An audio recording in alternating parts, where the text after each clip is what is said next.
Hello students, welcome back in English class. Students, as you know, we are reading an interesting, a mischievous story based on a scientist Griffin. So before we proceed, first of all, let's take a quick review what we have done earlier.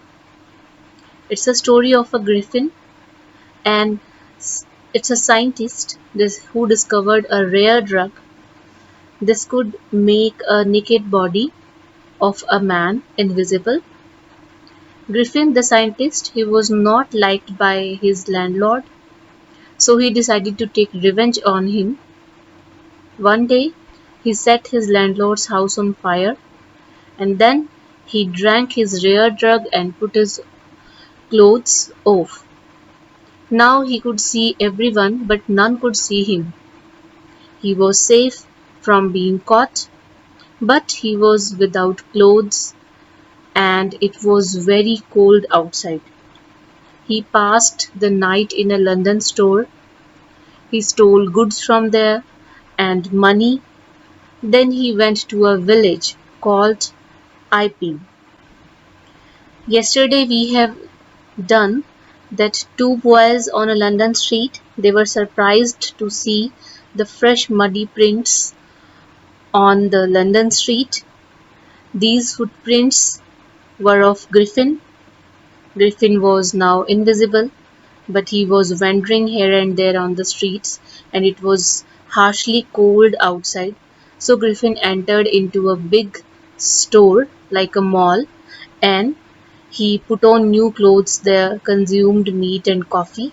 He overslept on a big pile of quilt. Then next day he entered into a theatrical company. There he wore bandages on his face, dark glasses, a false nose, and a bushy side whiskers. He robbed the shopkeeper and of his money and escaped to the Iping village by train to avoid being caught.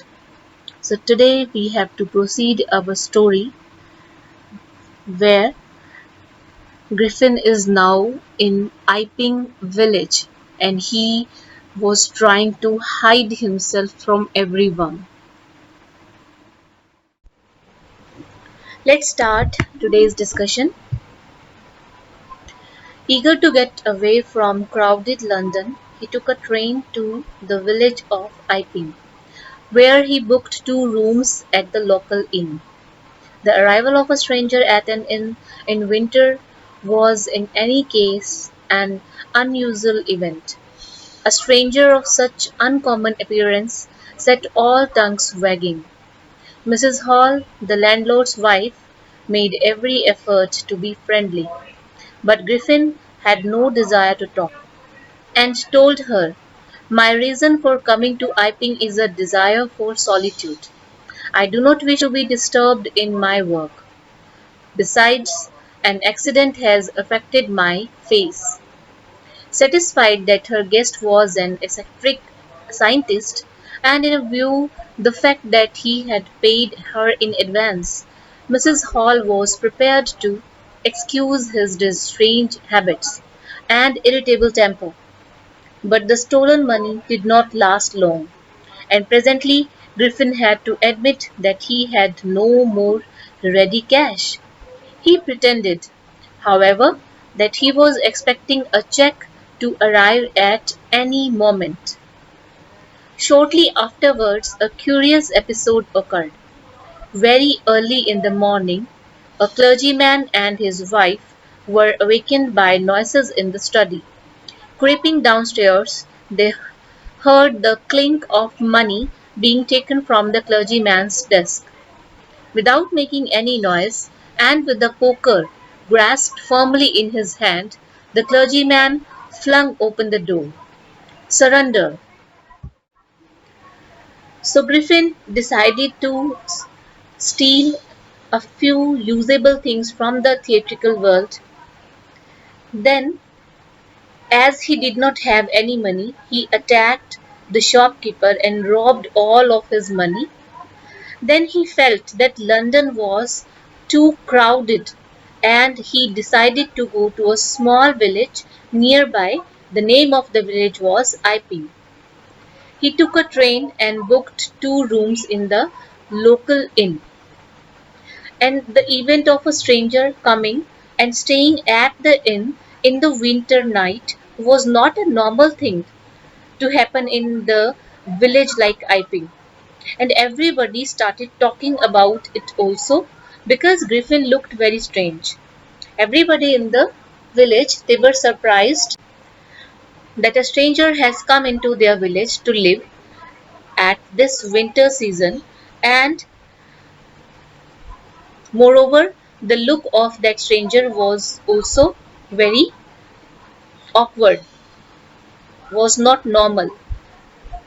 The landlord of the inn where Griffin stayed, Mrs. Hall, made a lot of efforts to be friendly with Griffin, but he did not want to talk to anyone. He clearly told her, to Mrs. Hall, he told that his reason for coming to Iping village was for peace and quietness, and he did not wish to be disturbed in his work. Also, he told her that an accident had affected his face, due to which he had to cover his face entirely. So the landlord's wife, Mrs. Hall, accepted that her new guest was a strange scientist and was ready to excuse his temper and habits, as he had paid her in advance. He had paid, the scientist Griffin had paid a lot of money in advance to Mrs. Hall. So that is why Mrs. Hall kept quiet for everything. Then the time came when his money was over and he had no ready cash available for further payment at the inn. He had to pretend that he was waiting for a check which could arrive at any moment. Then something really strange happened in the village. The clergyman of the village and his wife, they were awakened by some noises in their study room. They were sleeping earlier and they heard few strange noises in their house, and they were awakened. When they came downstairs, they could hear the sound of money being taken from their drawer. Somebody was there and that person was trying to steal the money from their drawer. The clergyman held a metal rod in his hand and flung the door open. And as soon as he opened the door, he said, "Surrender," as he thought he could catch the thief. Then, to his amazement, he realized that the room appeared to be empty. He and his wife looked under the desk and behind the curtains and even up the chimney. There was not a sign of anybody. Yet the desk had been opened and the housekeeping money was missing. Extraordinary affair, the clergyman kept saying for the rest of the day. But it was not as extraordinary as the behavior of Mrs. Hall's furniture a little later that morning. The landlord and his wife were up very early and were surprised to see the scientist's door wide open. Usually it was shut and locked, and he was furious if anyone entered his room. The opportunity seemed too good to be missed. They peeped round the door, saw nobody, and decided to investigate. The bedclothes were cold, showing that the scientist must have been up for some time, and stranger still, the clothes and bandages that he always wore were lying about the room. To their surprise, they could not see anyone. They looked under the desk, behind the curtains, and also up the chimney, but the person was nowhere to be seen. There was nobody inside the house. Yet the desk had been opened and the housekeeping money was gone. Then the clergyman kept on saying, "Extraordinary affair," the whole day, because he was shocked by the incident. He was not able to believe on his own eyes. But the things that happened with Mrs. Hall's furniture were much more fascinating. Mrs. Hall and her husband woke up very early, and they were surprised as the door to the guest room was open. Usually his room's door remained closed and locked. He used to get very angry if anyone tried to enter his room. It was an opportunity, a golden opportunity for Mrs. Hall, and Mrs. Hall, she did not want to miss it. So they decided to investigate when they saw that nobody was inside the room. His bedsheets were cold, which showed that he must have been up for a while, and also all the bandages that he used to tie around his face were lying and all the bandages that he used to tie around his face were lying around the room. Suddenly Mrs. Hall heard a sniff close to her ear, and Griffin's hat that was lying on the bed cot flung into the air. All of a sudden, Mrs. Hall heard a sniff close to her ear. A moment later, the hat on the bedpost leaped up and dashed itself into her face. Then the bedroom chair became alive. Springing into the air, it charged straight at her, legs foremost. As she and her husband turned away in terror, the extraordinary chair pushed them both out of the room, and then appeared to slam and lock the door after them. Mrs. Hall almost fell down the stairs in hysterics.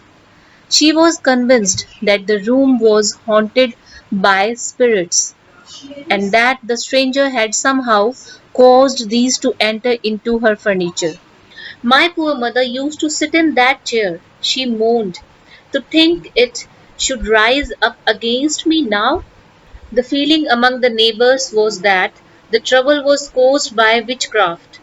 But witchcraft or not, when news of the burglary at the clergyman's home became known, the strange scientist was strongly suspected of having had a hand in it. Suspicion grew even stronger when he suddenly produced some ready cash, though he had admitted not long before that he had no money. The village constable was secretly sent for. Instead of waiting for the constable, Mrs. Hall went to the scientist, who had somehow mysteriously appeared from his empty bedroom. "I want to know what you have been doing to my chair upstairs," she demanded. "And I want to know how it is you came out of an empty room, and how you entered a locked room." When Mrs. Hall was inside the room and investigating the whole room, she heard a sniff close to her ear, like there somebody was there, just to close her, and Griffin's hat that was lying on the bedpost flung towards her and hit her on her face. Then the chair in the room dashed itself, hitting Mrs. Hall in her legs, and as they got scared, Mrs. Hall and her husband, they were going out of the room when the chair closed the door, slammed the door, and suddenly a sound of slamming the door and locking were heard. Thus terrorized Mrs. Hall, and she was about to fall down from the stairs. She was convinced at that moment, and she was convinced of the thought that there were spirits in her inn's room, and the stranger had caused this to happen. She moaned that her mother used to sit in that chair, which hit her legs, and thought that how could it rise up against her. The neighbors of Mrs. Hall thought that it was witchcraft which had caused such a thing to happen in the Mrs. Hall's inn. When the news of the burglary, as it was a small town, small village, Iping, the news of the burglary at the clergyman's house reached other people in the town. Everybody was talking about that news in the town. And everyone now they started suspecting the strange scientist. Suspicion even grew more stronger on him when he produced a ready cash for his payment at the inn, even though he had told some time back that he did not have any money and was waiting for a check to arrive. The village constable was called for, and Mrs. Hall did not want to wait for him, so she went straight to Griffin, as she had appeared from the empty bedroom at the inn. Mrs. Hall asked him what had he been doing upstairs to her chairs and furniture. She also asked him how did he come out of an empty bedroom or enter the locked room. The scientist was always quick-tempered. Now he became furious. "You don't understand who or what I am?" he shouted. "Very well, I'll show you." Suddenly he threw off bandages, whiskers, spectacles, and even nose. It took him only a minute to do this. The horrified people in the bar found themselves staring at a headless man. Mr. Jaffers, the constable, now arrived, and was quite surprised to find that he had to arrest a man without a head. But Jaffers was not easily prevented from doing his duty. If a magistrate's warrant ordered a person's arrest, then that person had to be arrested, with or without his head. There followed a remarkable scene as the policeman tried to get hold of a man who was becoming more and more invisible as he threw off one garment after another. Finally, a shirt flew into the air, and the constable found himself struggling with someone he could not see at all. Some people tried to help him but found themselves hit by blows that seemed to come from nowhere. In the end, Jaffers was knocked unconscious as he made a last attempt to hold on to the unseen scientist. There were nervous, excited cries of hold him, but this was easier said than done. Griffin had shaken himself free, and no one knew where to lay hands on him.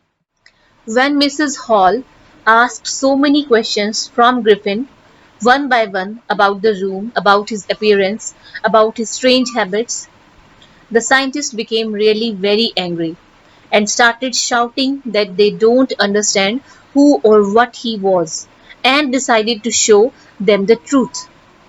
He removed his bandages, whiskers, spectacles, and also his nose. It took him just a minute to do all, as he was used to do all these activities in a minute.